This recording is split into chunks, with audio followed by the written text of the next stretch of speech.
수요 기도회로 잘 오셨습니다. 하나님께서 주시는 평강과 은혜가 늘 함께 하시기를 바랍니다. 잘 오셨습니다.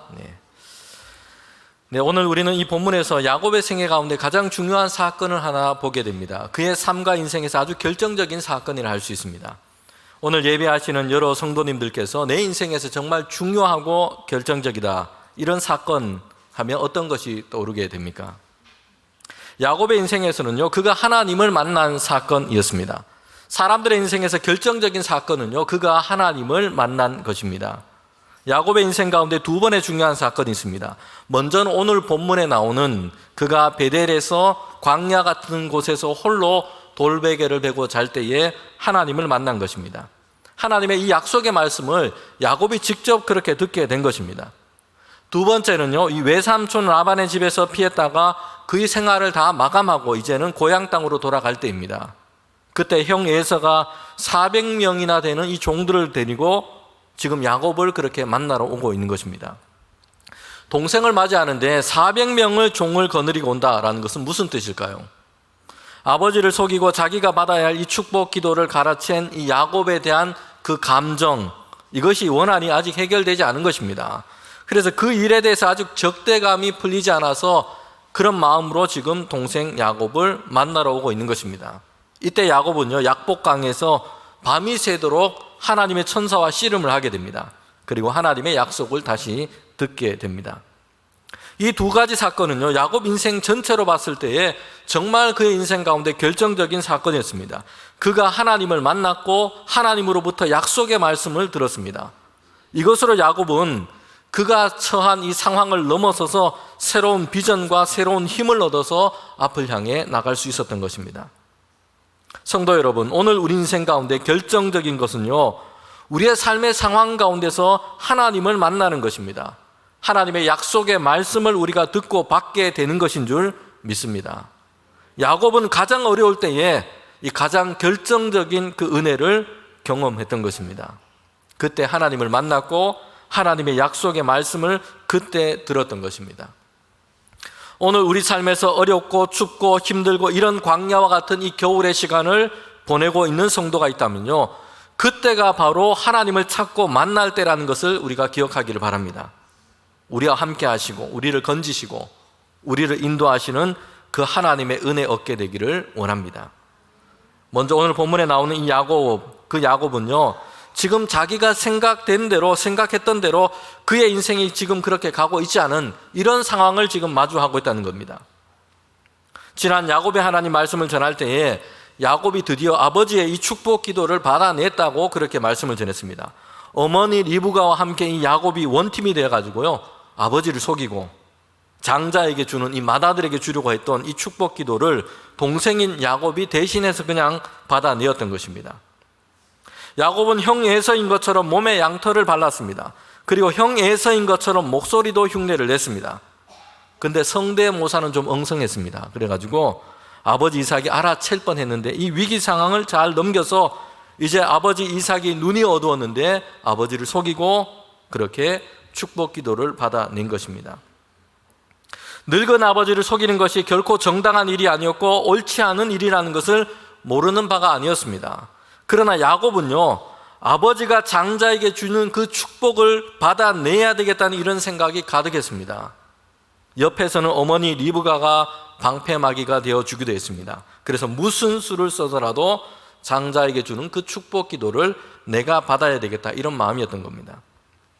야곱은 아버지로부터 이 장자의 축복을 받으면 그의 인생이 달라질 것이라 생각했습니다. 둘째가 갖고 있는 이 서러움을 떨쳐버리고 가문의 선두로 그렇게 역할을 하고 많은 가족과 많은 가축을 이끄는 이런 존재로 큰 복을 얻게 될 것이라 여러분 생각을 했던 겁니다. 자녀들의 이 고충에 대한 이야기를 들어보니까요, 둘째가 갖는 이 서러움이 있더라고요. 댁에 가셔서 한번 둘째한테 한번 물어보세요. 아니면 여기 계신 분 중에 둘째로 태어나서 이렇게 성장한 분 있으면 아마 이런 서러움을 다 가지고 계실 것 같습니다. 특별히 자녀가 셋인 집에는 더 그렇습니다. 자랄 때부터 이 첫째는요, 첫째이기 때문에 부모님으로부터 대접을 받기도 합니다. 셋 있는 집에서는요, 막내는 막내이기 때문에 귀여움과 사랑을 더 많이 받는 이런 상황 가운데 있기도 합니다. 그런데 중간에 낀 둘째는요, 끼어 있는 것입니다. 그래서 형이나 언니로부터 책, 물건, 옷 이런 것을 다 물려받다가 보니 새 것을 가져본 경험이 별로 없어요. 자기 방도 없고요, 형이나 언니랑 같이 쓰거나 아니면 동생이랑 같이 그렇게 지내기도 합니다. 그래서 서러움들이 다 있더라고요. 야곱은요, 쌍둥이 형제 중에 둘째입니다. 당시 문화 속에서는 장자 승계가 원칙이었습니다. 그러니 가문에서 가장은 장자가 되는 것이고요, 가축이나 소유나 이것도 장자 중심으로 다 분배가 됩니다. 가계와 족보를 이어가는 것도 장자 중심이 됩니다. 이러니 둘째는 서러울 수밖에 없습니다. 특별히 야곱은 하나님의 이 축복이 장자의 권한으로 이렇게 계승된다라고 생각을 했습니다. 그래서 하나님의 복을 받기 위해서는 기필코 이 장자의 권한, 장자가 얻는 이 축복을 받아야 한다라는 생각을 했던 겁니다. 그리고 드디어 아버지를 속이고 장자에게 주는 이 축복 기도를 받아냈던 겁니다. 그런데 그 다음은 전혀 야곱이 생각했던 상황대로 흘러가고 있지 않은 겁니다. 아버지 이삭의 축복 기도를 받아낼 때는 야곱은 어떤 생각을 했을까요? 물론 거짓말로 아버지를 속이는 것, 이게 마음이 불편했을 겁니다. 그러나 그가 목표했던 이 장자가 받는 축복 기도를 받아냈습니다. 이 축복 기도를 받고서 이제는 야곱이 그의 인생이 뭔가 좋은 변화들이 일어날 것이다, 이런 기대를 했습니다. 사람들이 자신을 인정해주고 이제 하는 일이 번창하고 성공하고 이런 것을 야곱은 기대했습니다. 성도 여러분, 실제로 아버지 이삭이 장자인 줄 알고 이 야곱을 축복 기도했는데 그 기도문만 봐도 사실 그렇습니다. 대단한 내용을 담고 있습니다. 너의 향치는 하나님 복 주시는 향치로다. 하나님은 하늘의 이슬 땅에 기름짐을 주시고 풍성한 곡식과 포도주를 너에게 주시기를 원하노라. 만민이 너를 섬기고 너에게 굴복하고 너는 형제들의 주가 되고 형제들이 너에게 굴복할 것이다. 너를 저주하는 자가 저주를 받고 너를 축복하는 자가 축복을 받을 것이다. 아버지 이삭이 기도한 이 기도문은요, 정말 야곱이 기대했던 것처럼 그 이상의 그런 축복이 거기에 담겨 있었던 것입니다. 겉으로 보기만 해도, 스치기만 해도 저 사람은 하나님의 축복을 받은 사람이야, 다들 그렇게 볼 것이다 라는 축복이었습니다. 그 사람을 곁에서 보기만 해도, 만나기만 해도 하나님의 이 복의 향기가 넘쳐날 것이다 라는 이런 축복이었습니다. 그래서 이 사람이 있는 곳에는 하늘에서도 막 그냥 복이 내려지고 땅에서는 그냥 복이 솟아나고 이런 인생이 될 것이라는 축복 기도였습니다. 모든 사람들이 그를 존귀하게 여기고 섬기게 되고 가족들의 가장이 될 것이다 라는 이런 축복이었던 겁니다. 그리고 그를 저주하는 자는 저주를 받고 축복하는 자는 축복을 받게 될 것이다 라는 이런 축복의 기도였습니다. 이런 놀라운 축복의 기도를 받았으니 야곱의 기대는 더 클 수밖에 없습니다. 아버지의 그늘과 형의 그늘 아래 지냈던 그의 인생이 이제는 새롭게 막 날개를 치며 날아오를 것이다, 이런 기대를 하게 되는 것이죠. 이제는 놀라운 복을 받고 야곱의 이 시대가 열릴 것이다, 이런 기대를 갖게 되는 것입니다. 여러분, 그런데 그 다음이 어떻게 되었다고 말씀을 전했습니까? 지난번 하나님의 말씀으로 우리가 함께 들었는데 그 축복으로 말미암아 라고 그 다음에 무엇이 있다 했습니까? 땅을 얻고 막 가축에 큰 떼를 갖게 되고 수많은 종들을 거느리게 되고 창대하게 되고 이런 이야기로 이어지지 않고 있다는 것입니다. 축복으로 말미암아 여러분, 야곱은 도망을 해야 하게 됐다는 것입니다. 그것이 오늘 본문으로 지금 이어지고 있는 겁니다. 아버지와 어머니, 그의 가족들이 있는 곳을 떠나야 했습니다. 형 에서의 이 분노를 피해서 외삼촌 라반의 집, 이 밧단 아람으로 향해서 떠나야만 했다는 것입니다. 홀롤단신으로 가는 길이었습니다. 정확하게 말하면 도망에 가까운 것입니다. 형 에서는 자신이 받아야 할 이 축복을 동생인 야곱이 아버지를 속이고 가로챘다 해서 분노하기 시작했습니다. 에서의 분노에는요, 살기가 가득했습니다.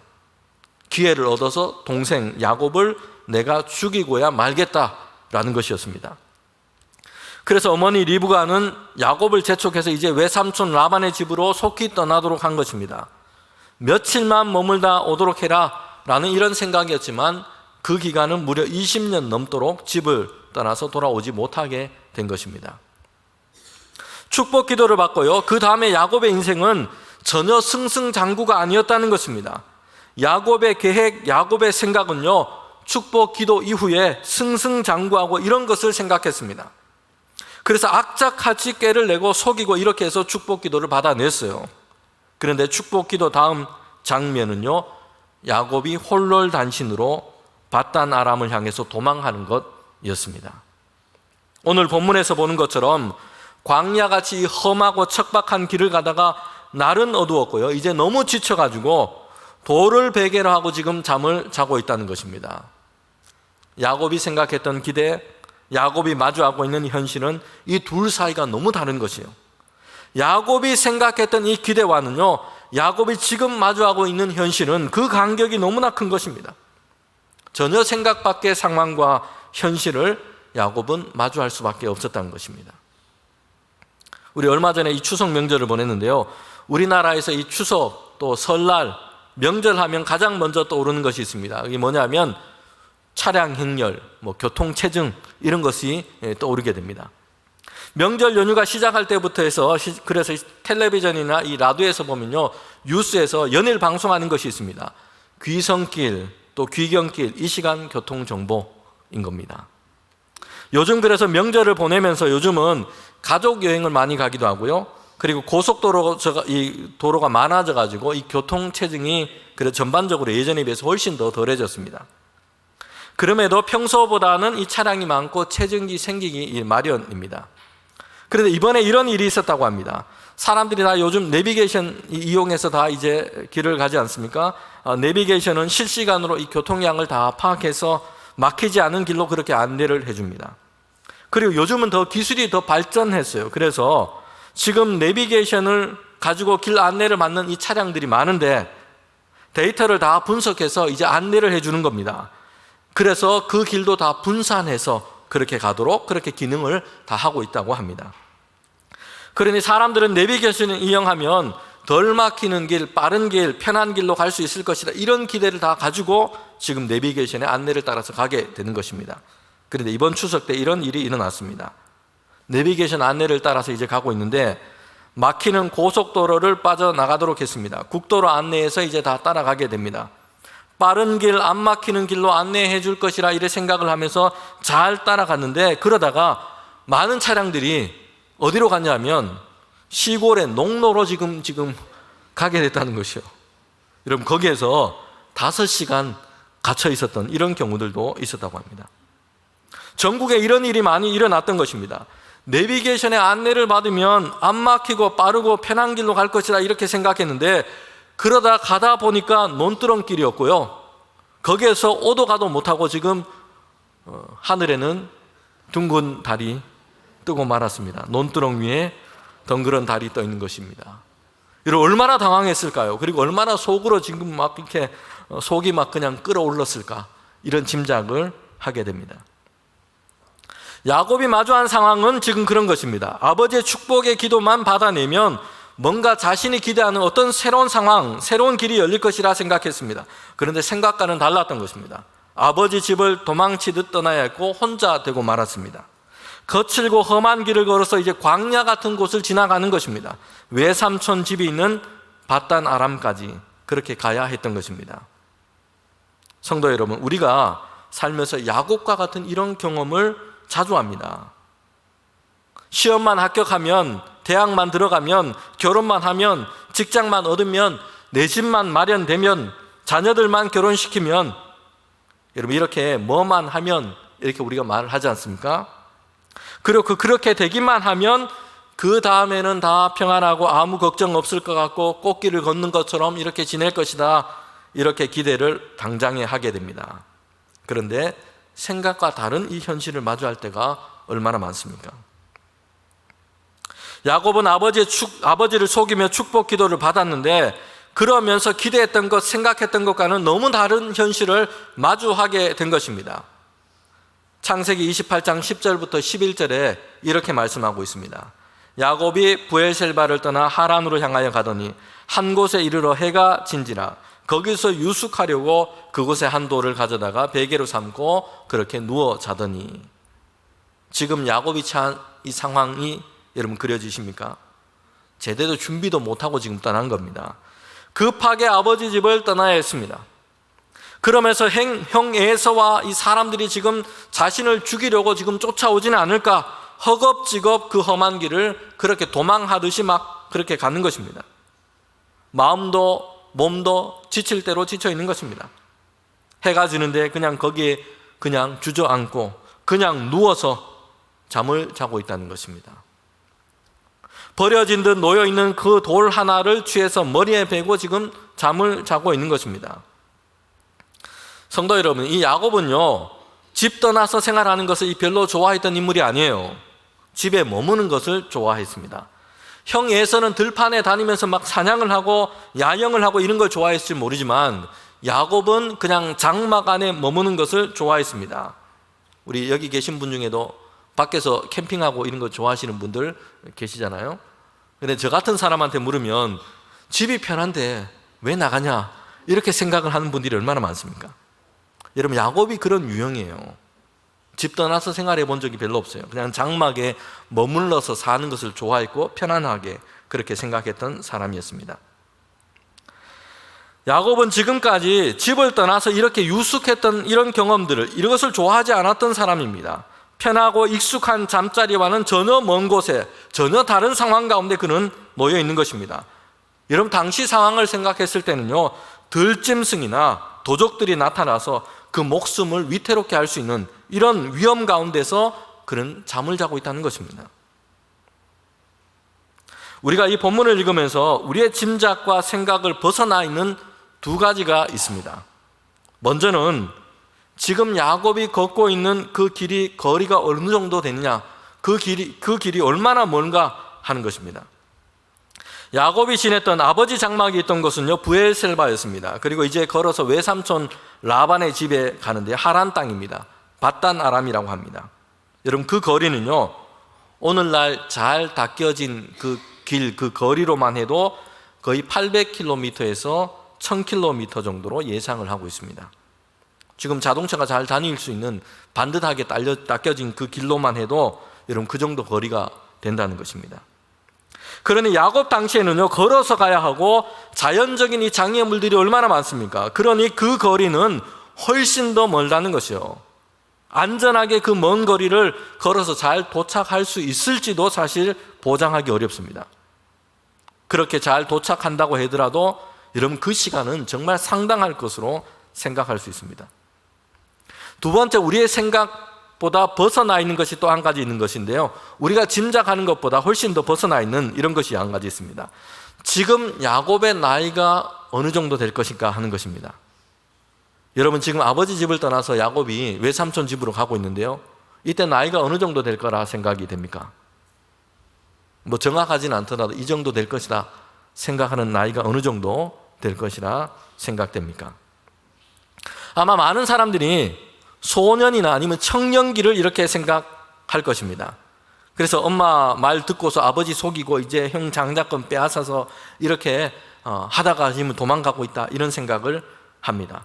요셉이 애굽에 팔려갔을 때 나이처럼, 아니면 다니엘이 바벨론 포로에 잡혀갔을 그 나이처럼 소년이 아니겠느냐, 이렇게 쉽게 우리가 생각을 하게 됩니다.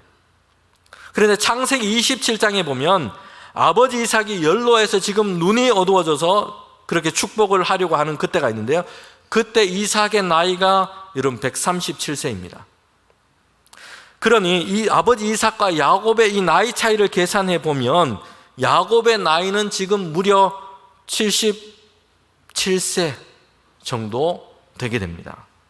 뭐 당시는 보통 뭐 140세에서 많게는 뭐 180세까지 살았으니까 그렇게 나이를 계산하더라도 여러분, 지금 야곱은 돌베개를 베고 지금 자고 있는, 그리고 외삼촌 집으로 도망하고 있대, 그때 나이는요, 소년이나 청년이 아니에요.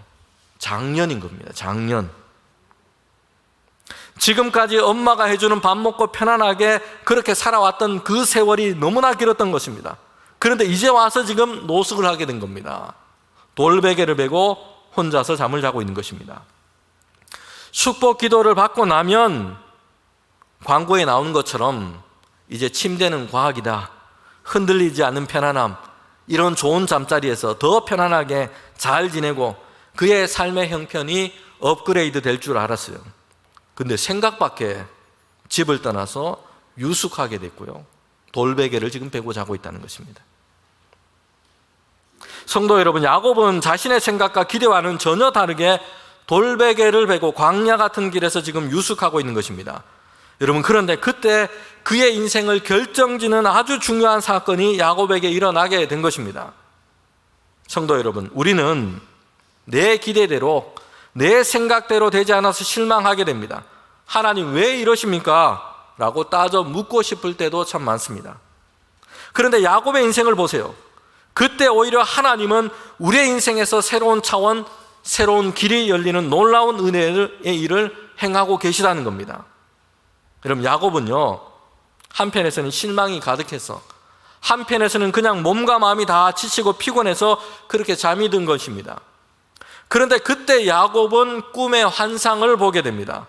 하늘에 닿아 있는 이 사다리를 보게 된 것입니다. 그리고 천사들이 오르락 내리락 하는 것을 그렇게 보게 됩니다. 야곱은 그날 하나님의 음성을 듣고 하나님의 이 약속의 말씀을 듣게 된 것입니다. 하나님과 연결된 나의 인생, 그는 이것을 보게 되었다는 것입니다. 언제입니까? 야곱이 이런 하나님을 만나고 경험했을 때가 언제라는 것입니까? 야곱이 약삭 빠르게 복을 쟁취해 보겠다고 꾀를 내고 거짓까지 꾸미고 이렇게 하고 있을 때가 아닙니다. 조급하게 자신의 생각과 자기 계획대로 바쁘게 움직이면서 복을 얻어내어 보려고 그러고 하고 있을 때가 아니에요.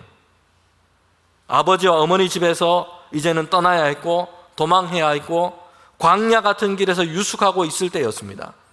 돌베개를 베고 피곤해서 지금 몸과 마음이 지쳐서 힘들어 잠을 자고 있을 그때였던 것입니다. 성도 여러분, 우리는 내 깨와 계략을 가지고 바쁘게 약삭빠르게 움직인다고 하나님께로부터 오는 그 복을 얻어낼 수 있는 게 아닙니다.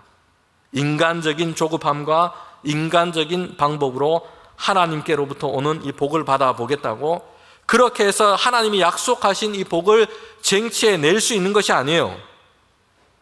그렇게 하면 오히려 우리는 하나님이 주시는 평강과 쉼을 얻지를 못합니다. 피곤하고 지치고 몸과 마음이 무겁고 힘들게 될 뿐입니다. 예수님께서는 우리에게 이렇게 말씀합니다. 마태복음 11장 28절부터 30절 말씀인데 저와 여러분이 함께 이 말씀을 읽도록 하겠습니다. 함께 읽겠습니다. 수고하고 무거운 짐짐자들아 다 내게로 오라. 내가 너희를 쉬게 하리라. 나는 마음이 온유하고 겸손하니 나의 멍에를 메고 내게 배우라. 그리하면 너희 마음이 쉼을 얻으리니 이는 내 멍에는 쉽고 내 짐은 가벼움이라 하시니라. 아멘. 수고하고 무거운 짐진 자들아, 누구에게 오라고 얘기합니까? 주님께로 오라는 것이요. 유진 피터슨 목사님은요, 이 본문을 이렇게 설명하면서 해설을 했습니다. 은혜의 리듬을 배우라 라는 것입니다. 주님과 함께 걷고 함께 일하고 주님이 어떻게 하시는지를 잘 보아라. 그리하면 자연스러운 은혜의 리듬을 배우라. 주님은 너희에게 무겁거나 맞지 않은 짐을 지우지 아니하신다. 주님과 함께 있으면 자유롭고 가볍게 사는 법을 배울 것이다. 여러분, 우리는요, 인간적인 방법대로 내가 가지고 있는 인간적인 조급함으로 하나님의 이 복을 지금 쟁취해 보겠다고 그렇게 할 것이 아니라 뭘 해야 된다는 것입니까? 하나님의 은혜의 리듬을 배워야 된다는 것이요. 거기에 맞춰서 살아가야 한다는 것입니다. 하나님께서 인도하시는 그 은혜의 리듬을 배우고 거기에 맞춰서 우리가 살아갈 때에 여러분, 우리는 평강 가운데서 하나님이 주시는 그 복을 얻게 될 줄 믿습니다. 야곱은 오히려 자신의 조급함이 자신의 계략들이 실패한 것처럼 드러나버린 이런 상황에 처해 있습니다. 광야길에서 돌베개를 베고 지쳐서 쓰러져서 지금 자고 있는 것입니다. 그런데 그때에 하나님은 하나님의 은혜의 손길을 야곱에게 열어주시고 계십니다. 우리는 야곱의 인생을 통해서 우리의 계산과 우리의 조급함과는 다른 하나님의 은혜의 리듬이 있다는 것을 우리는 보아야 합니다. 바닷가에 살고 있는 새 중에요, 알바트스라고 하는 이 새가 있습니다. 날개가 정말 큰 새고요, 그리고 날 수 있는 조류 중에 정말 큰 새로 그렇게 손꼽힙니다. 알바트로스입니다. 알바트로스. 펼친 날개의 길이가 무려 3m에 가깝다고 합니다. 거대한 날개를 가지고 있습니다. 그리고 대단히 높이 날고요, 대단히 멀리까지 날 수 있는 그 새입니다. 하루에 1000km 이상을 날 수 있는 새입니다. 놀라운 것은요, 이 새는 이렇게 높이 날고 멀리까지 나는데 알바트로스는 날개짓을 하는 경우가 거의 없다고 합니다.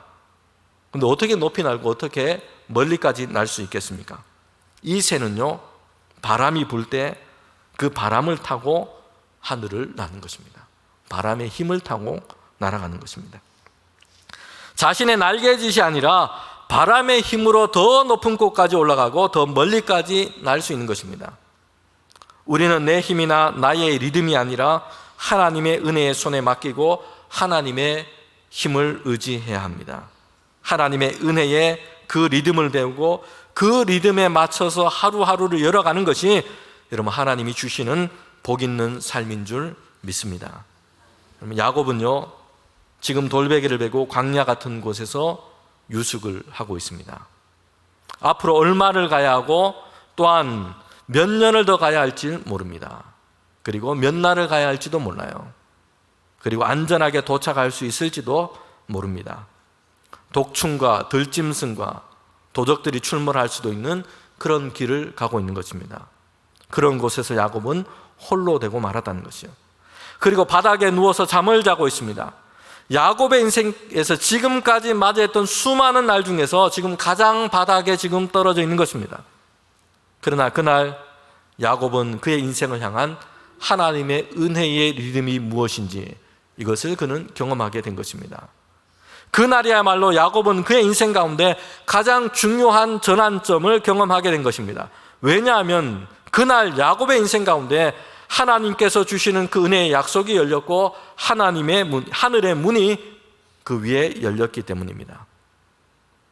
여러분, 지금 내가 처한 상황이나 처지가 바닥이라고 우리가 실망하고 낙심하지 않을 이유가 여기에 있습니다.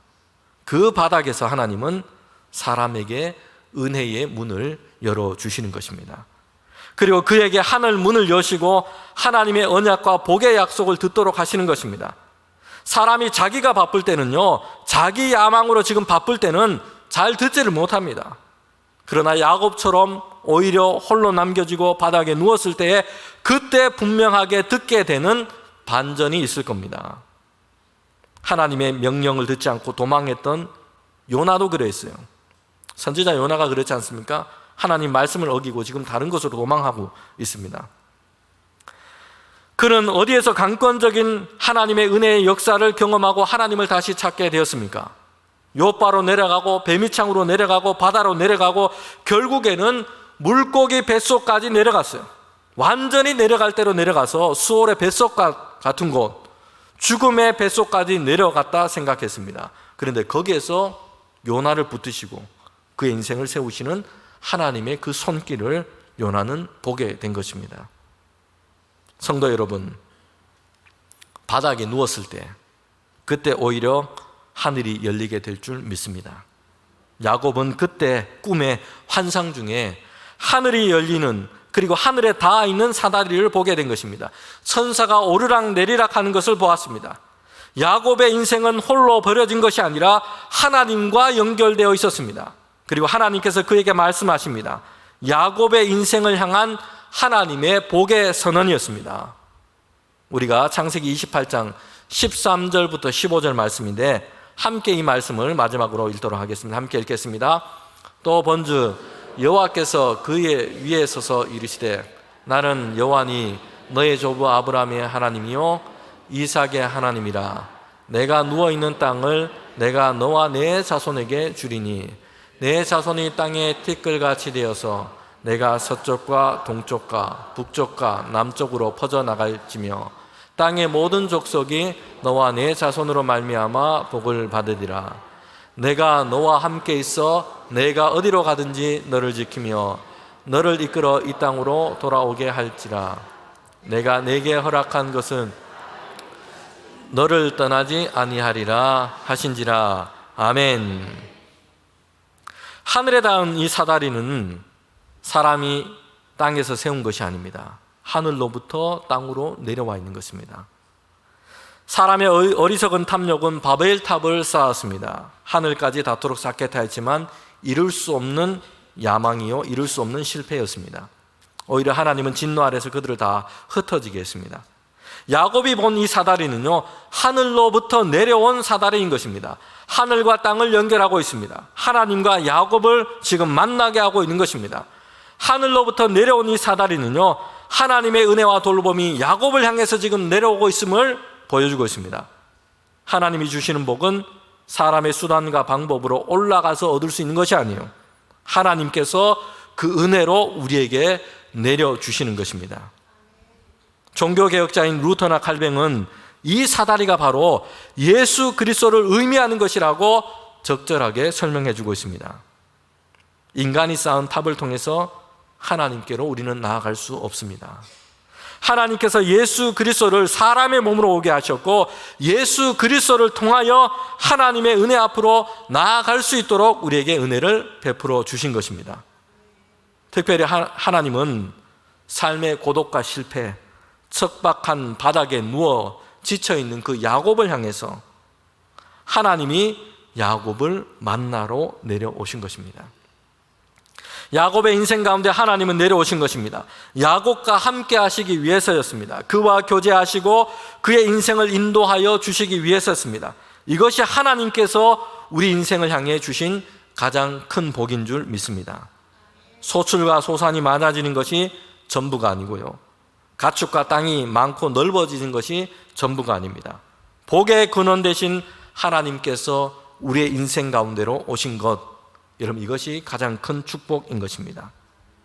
이것은 세상의 그 무엇으로도 비교할 수 없는 하나님의 은혜요 복입니다.